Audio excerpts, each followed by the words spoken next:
As the weather warms up, you may be tempted to jump in your car, roll all your windows down, and go for a long Sunday drive. Get in, loser, we're going shopping. But if you filled your tank recently, you may have noticed that gas costs more than it has in months. Why is that? It's time for the Truth-O-Meter Minute.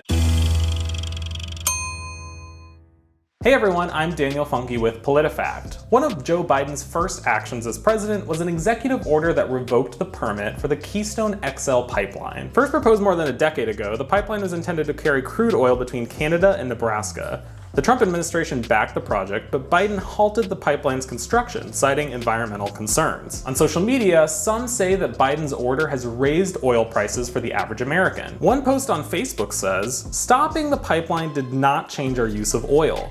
It just made oil more expensive for us to use. Thanks, Joe." As the owner of a trusty but gas-guzzling SUV, I wanted to know if there was some truth to this social media rumor. So first, let's look at gas prices. Federal data show that gas prices have mostly been going up since April 2020, when they bottomed out at around $1.87 a gallon. Gas prices reached $2.72 in late February, so that's an increase of 45% within about 10 months. Part of that has come on Biden's watch. Gas prices have increased about 10% since he took office, but the bulk of the increase came under Trump. Gas prices were equal to or higher than their current levels during much of his administration. Okay, so gas prices aren't higher now under Biden than they were under Trump. But does stopping the Keystone XL pipeline affect what you pay at the pump?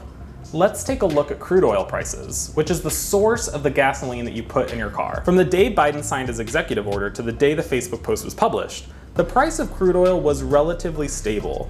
Those prices have since risen, but experts told PolitiFact it's not connected to the Keystone decision, or Biden. Why?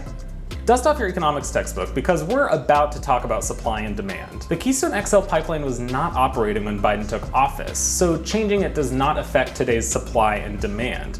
And much of the oil it would have transported would have been exported, meaning that it would have no effect on US consumers. So what is driving the increase in gas prices? Let's rewind to March 2020. When the coronavirus first hit, the price of oil fell off a cliff.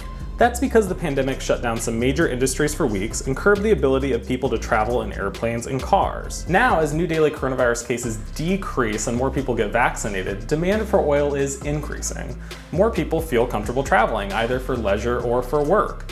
And meanwhile, US companies have not invested in finding new sources of oil, partially because 2020 was such a bad year for them. So as demand for oil increases, so do our prices at the pump. Time for the verdict. Recent increases in gas prices are not connected to Biden's energy policies.